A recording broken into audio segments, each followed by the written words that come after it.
2024 के लोकसभा चुनाव से पहले 2023 के विधानसभा चुनाव में ही विपक्ष का INDIA गठबंधन टूटता हुआ दिख रहा है। न्यूज 18 इंडिया से खास चर्चा में मध्य प्रदेश के पूर्व मुख्यमंत्री कमलनाथ ने कुछ ऐसा कहा जिसके बाद पूरे गठबंधन में खलबली मच चुकी है। मध्य प्रदेश चुनाव में प्रचार के दौरान ऐसा क्या हुआ, डिटेल दिखाएंगे आपको इस रिपोर्ट के जरिए।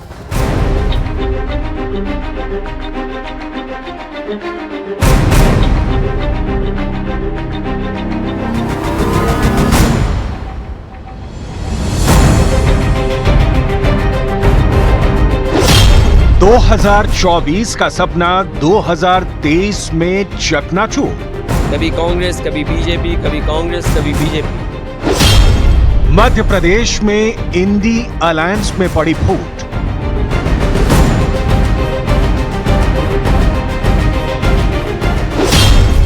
ओबीसी के मुद्दे पर घिर गई कांग्रेस। पटना, मुंबई और बेंगलुरु की बैठकों में विपक्ष के नेताओं ने जो ख्वाब सजाए थे, 2024 में सत्ता के सिंहासन पर काबिज होने का जो सपना देखा था, वो सपना 2023 के विधानसभा चुनाव में ही चकनाचूर हो गया। न मध्य प्रदेश में सीट शेयरिंग का फॉर्मूला बना, न छत्तीसगढ़ और राजस्थान में कोई गठबंधन हुआ और न ही केंद्र के लिए कोई समीकरण तैयार हुआ। इंडिया के अंदर आगे देखा जाएगा, इंडिया के अंदर आगे देखा जाएगा। मतलब जो पार्टियां मोदी के खिलाफ एकजुट होने का दम भर रही थी, अब वो खुद एक दूसरे के खिलाफ प्रचार कर रही हैं। मध्य प्रदेश में अखिलेश यादव और अरविंद केजरीवाल ने सीधे सीधे कांग्रेस के खिलाफ मोर्चा खोल रखा है और अब ये बात MP कांग्रेस के चीफ कमलनाथ की आंखों में खटकने लगी है। कमलनाथ सीधे तौर पर अखिलेश को टारगेट कर रहे हैं। कमलनाथ कह रहे हैं कि समाजवादी पार्टी को वोट देने का मतलब वोटों की बर्बादी है। इंडी गठबंधन को लेकर कमलनाथ के इस बयान के बाद विपक्ष के नेताओं की नाराजगी देखने को मिल रही है।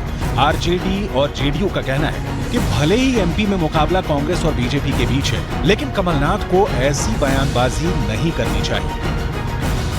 मानना है कि इस तरह की विसंगतियां, एनोमलीज आती हैं। हम अलग अलग दल हैं, हर दल की अपनी फुटप्रिंट बढ़ाने की इच्छा होती है। हम भी ये जानते हैं कि वहां सीधी लड़ाई कांग्रेस और बीजेपी के पक्ष में, लेकिन आमतौर पर चूंकि आने वाले दिनों में इंडिया गठबंधन को और बहुत सारी मीटिंग्स, एक एकोमोडेटिव फ्रेमवर्क होना चाहिए। कमलनाथ जी कांग्रेस पार्टी के सीनियर लीडर्स में से हैं और मुख्यमंत्री पद के दावेदार हैं मध्य प्रदेश में। उनका ये वक्तव्य इंडिया गठबंधन की मजबूती को कमजोर करने वाला वक्तव्य है।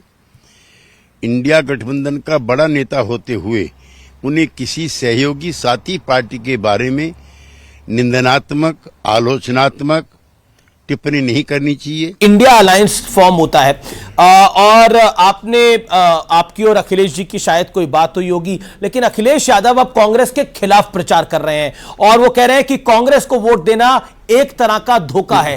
कांग्रेस एक चालू पार्टी है। अखिलेश यादव ने मध्य प्रदेश की धरती पे बोला और आपके सामने, आपके कैंडिडेट के सामने उनके कैंडिडेट ये छोड़िए, आप देखिए ये बात अब पुरानी बात हो गई।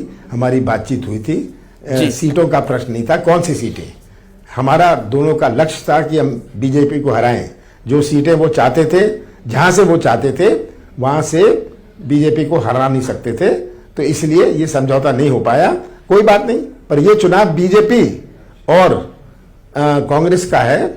कोई अपना वोट समाजवादी या गोंडवाना या किसी और अन्य दल को देके कोई अपना वोट बर्बाद नहीं करेगी। इस बात से इनकार नहीं किया जा सकता कि मध्य प्रदेश में मुख्य मुकाबला कांग्रेस और बीजेपी के बीच है, लेकिन जिस तरीके से समाजवादी पार्टी के मुखिया अखिलेश यादव ने इस बार मध्य प्रदेश के चुनाव में एंट्री की है, इससे कांग्रेस को अपने वोट बैंक में सेंध लगने का डर सताने लगा है। और ये डर इसलिए भी ज्यादा है क्योंकि अखिलेश यादव सीधे सीधे कांग्रेस और राहुल गांधी के ओबीसी वाले एजेंडे को टारगेट कर रहे हैं। अखिलेश यादव का कहना है कि कांग्रेस वो पार्टी है जिसने ओबीसी को हमेशा धोखा दिया और आजादी के बाद आज तक जातीय जनगणना नहीं करवाई। कांग्रेस वो पार्टी है जिसने आजादी के बाद जातीय गणना नहीं कराई लोकसभा में नेताजी शरद यादव जी, लालू प्रसाद यादव जी, तमाम दक्षिण भारत के दल जब मांग कर रहे थे जातीय जनगणना की, तो कांग्रेस पार्टी ने जातीय जनगणना नहीं कराई। आज क्यों जातीय जनगणना कराना चाहते हैं? इंडिया गठबंधन कैसे चलेगा ऐसे में? इंडिया गठबंधन आगे देखा जाएगा।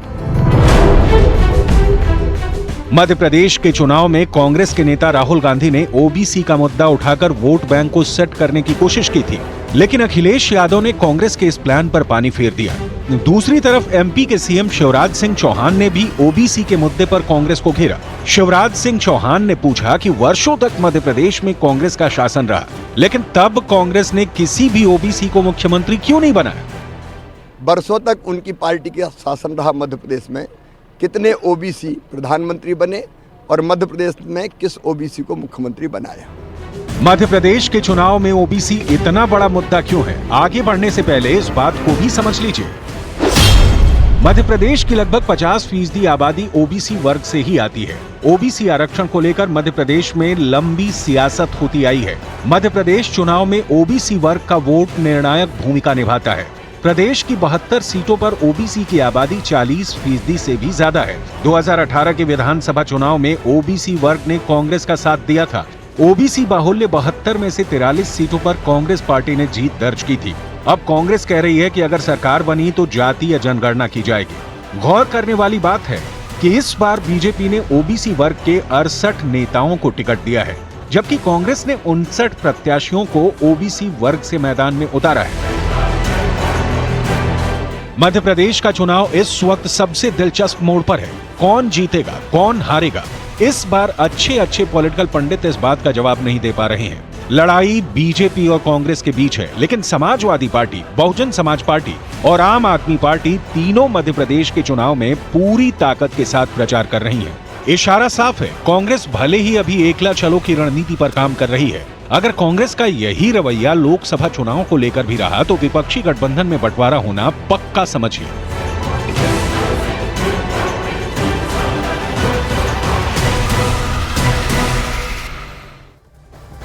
तो कुल मिलाकर विपक्षी गठबंधन में कमलनाथ के बयान के बाद फूट पड़ती साफ साफ दिखाई देने लगी है और गठबंधन के दूसरे साथी कमलनाथ को ऐसी बयानबाजी से बचने की सलाह भी दे रहे हैं।